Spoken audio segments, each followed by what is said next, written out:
Good morning, YouTube.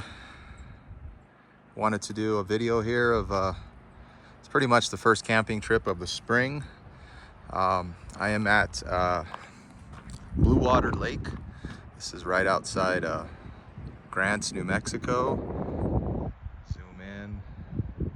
Beautiful lake. Lower elevation lake terrain, so juniper, piñons.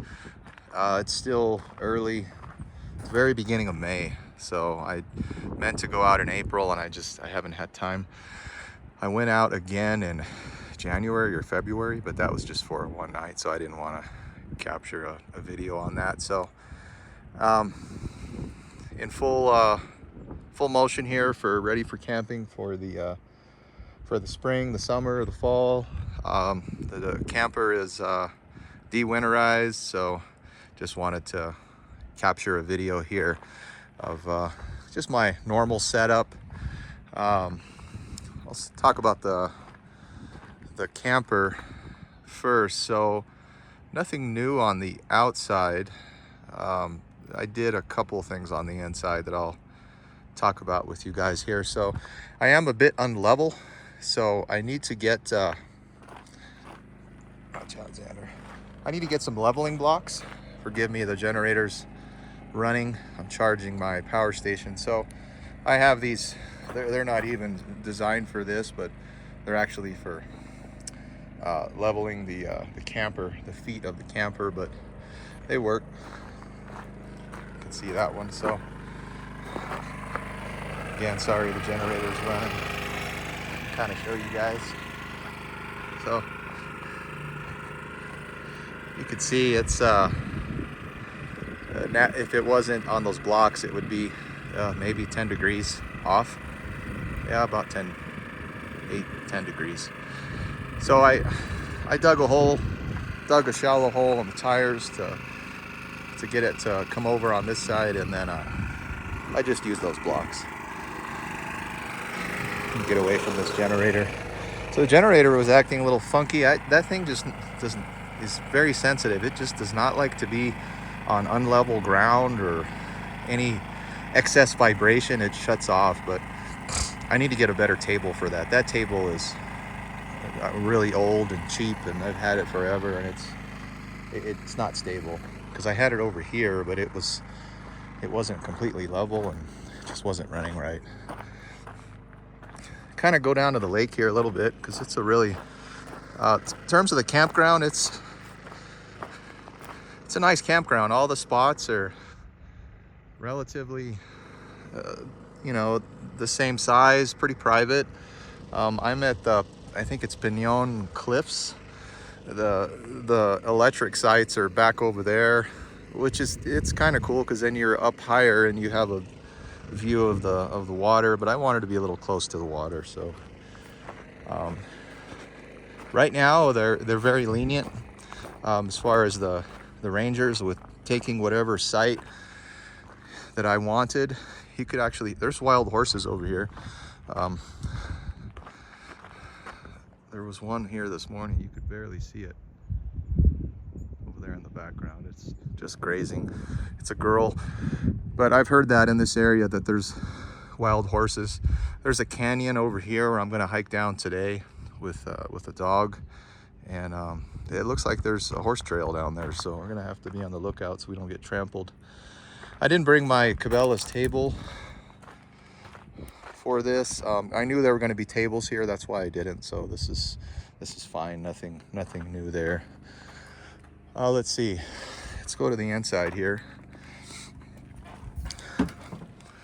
So the two main things I did inside here, I got a full queen size mattress.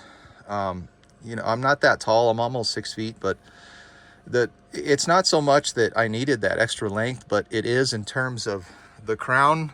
I meant to talk about this in the previous videos. If you guys get this camper, keep in mind, compared to like the 820, when your head is back there on a pillow, especially if you use two pillows when you sleep, because that's how I like to sleep, your head is going to be right by the base of that window. It's annoying. So what I do is, since I have this extra length, I have 5 inches more, I pull this out a little bit, and then that gets my head away from that crown of the nose of the camper and the window, so you're not hitting it. If you just use one pillow, you'll be fine, and you'd be fine even with the short mattress.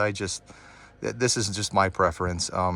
And the nice thing with the 620 is you have the ability to put a long mattress, as opposed to the 820 you don't, because I believe there's this wood on the shelving goes out, so it won't let you slide it out. This you can fully slide out.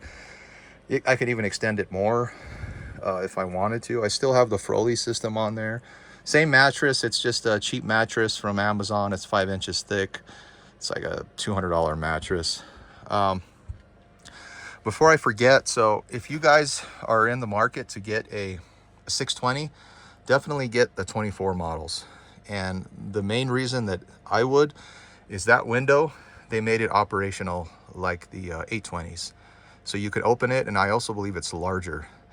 But just the ability to open that window, like when it's a perfect night out, and you could see the stars sleeping under there, would be really cool. Because I could see the stars, but the window's tinted. But it would be really cool just to be able to watch all the planes and see the stars as you're lying in bed there. So keep that in mind. That's a major upgrade they did, and I called Cirrus to see if I could get that upgrade, and I'd have to change the whole roof is designed different structurally to accommodate that larger window and the operational. So if you want to see how that works, go on. There's a YouTube video of it from Cirrus that they posted, and it's just like the 820s. It opens up that way. That, and they added a solar charging port in the Nautilus system area, so you can directly hook up extra solar panels. They added a battery heater option, and they also added, I don't remember what it was. Man, I'm having a brain fart. The solar panels they're larger capacity. Instead of the 200 watts, I think they're 330 or something. So it's definitely worth it to get the 24 models. Other than that, everything else is the same from what I noticed. So I did that, and the other kind of big thing I did is I mounted my TV over here. So this is not this is mounted backwards. So this particular mount, and I really couldn't find any that would work to my benefit where I wanted this TV at in this area. I know the first thing that's going to come up with you guys is, yeah, I'm blocking the exit window, and if there's an emergency, that TV it slides right off the track, and I could get, if I can't get out the main entry door, if I need to get out there, trust me, I'll get out really quick, and whoever else is in here will get out too. So that's not a concern with me. So when I'm traveling down the road, I take it off the track. It's on you could see it pivots up, and then it also articulates back and forth like that. So the problem with this mount is designed for a cabinet that has a lot of depth to it, and this doesn't, because that's why it's mounted backwards. So if this was mounted the normal way, the TV would be folding the opposing direction. And this was the only way I could make it work. I did some modifications to that. That's just a cheap, like $30 mount. And I have it screwed. I don't have it bolted. I didn't feel a reason to drill holes completely through it, because I'm not traveling with the TV staying mounted to there. I could, but there's no reason to risk, it moving around. If it slides off that track really easily. It's on like a T-nut design, and I put it directly in the center, so I can even put a larger TV.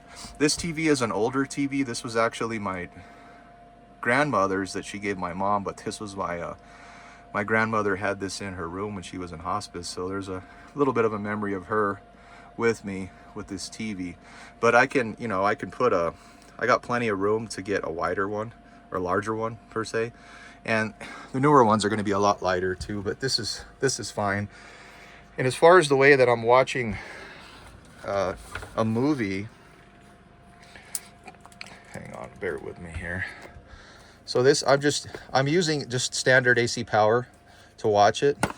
And then I'm using this is an adapter. So this is an HDMI to USB-C. So I download a bunch of movies on Netflix before I leave the house, and then I hook up my phone, and then I already have it set on the input I want, and it works perfect. I mean, it works beautiful. No problems there. So I'm charging the power station right now, and I found that it charges faster going through the converter and the inverter. So it's almost at 100% right now. You could see the rate. It's going at 100 watts, which is, it's a pretty good rate. So nothing else new in here. Like I said, guys, if you're in the market for getting a 620, I would definitely get that 24, just because, man, that window would be so sweet to have, to open when it's nice and the stars are out, and yeah, that would be cool.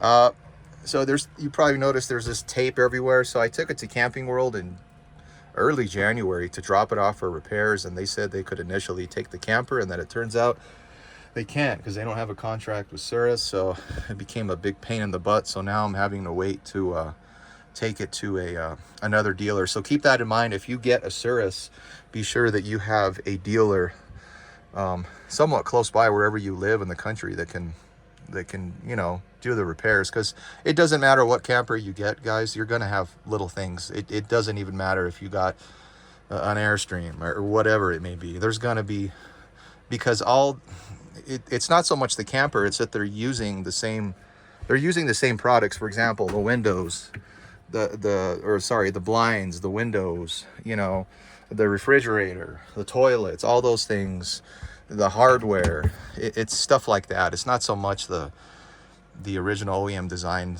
of the camper. It's just the add-ons that are gonna start breaking and coming loose. So I'm going to be taking it to another dealer here in Albuquerque in a couple of weeks, and got a pretty good list of things. It's nothing major. The major thing is my running lights still aren't working. They still can't figure out what's going on with that, the outside running lights, which is just really weird. But hopefully they can figure that out. So yeah, I'm not going to do too much modifications on this guy, because I'm hoping that Cirrus will bring back their 720s, and that's what I'd like to see, is them to bring back their 720s. And I kind of like the shower design that were in the 720s. The 820 is just for what that we're going to be using this for. It's too large. We don't need it. Storing it in the backyard. I do have an HOA in my neighborhood, so I have to kind of hide it, if you will, in the backyard. So and previously I had to store my other campers at a friend's house because of the HOA. But so yeah, I'm hoping they'll come back out with a 720, or just somehow they could add like a little shower inside of this. The toilet feature is really cool in there. Like I mentioned before, I only use that toilet to go number 1, not to number 2. And there's bathrooms over there, but if I'm at a place where I don't have a bathroom, I have a portable toilet that I use with a bag, or you can dig a hole. It doesn't matter. You guys have any questions? If somebody out there maybe could suggest some good leveling blocks. I know there's a million different types of leveling blocks, but some that will compress down pretty small, because all my storage, believe it or not, I am able to get so much stuff in between this area of the camper and the truck. And a lot of that has to do with, when I built this platform, I was aiming for 3 inches, and now I think I'm like it with this mat, like 2 3/4. And with that, so if you guys get this and you want to build a platform and you have a truck similar to mine, go more for 3 inches, and then you're able to get easily in here. And I primarily did it for the ratchet straps, but I didn't realize that obviously the higher you go, the more you can store stuff from this side in there, you know, as opposed to just having to slide it all in. So keep that in mind. But yeah, it's supposed to be breezy today, so it shouldn't be too windy. It's going to be windy. Today's Friday. It's going to be windy. It's really windy on Sunday, but I'm leaving tomorrow. So let me know what you guys think. Any comments, tips with this? If you're an owner of the 620 and you know, you have some ideas you could share with me. Like I said, I'm not going to do too much of crazy mods because I don't know if I'm going to keep this guy. But overall, I mean, coming from owning Jayco's, this manufacturer is built so well. I mean, you know, there's little stuff and hardware, but structurally and insulated wise and noise insulation, I mean, it's solid, absolutely solid. So I can't say enough good things about the New Camp manufacturing company. I mean, it's a great company, and they build great campers and trailers. All right, guys, any questions, comments, let me know. Take care.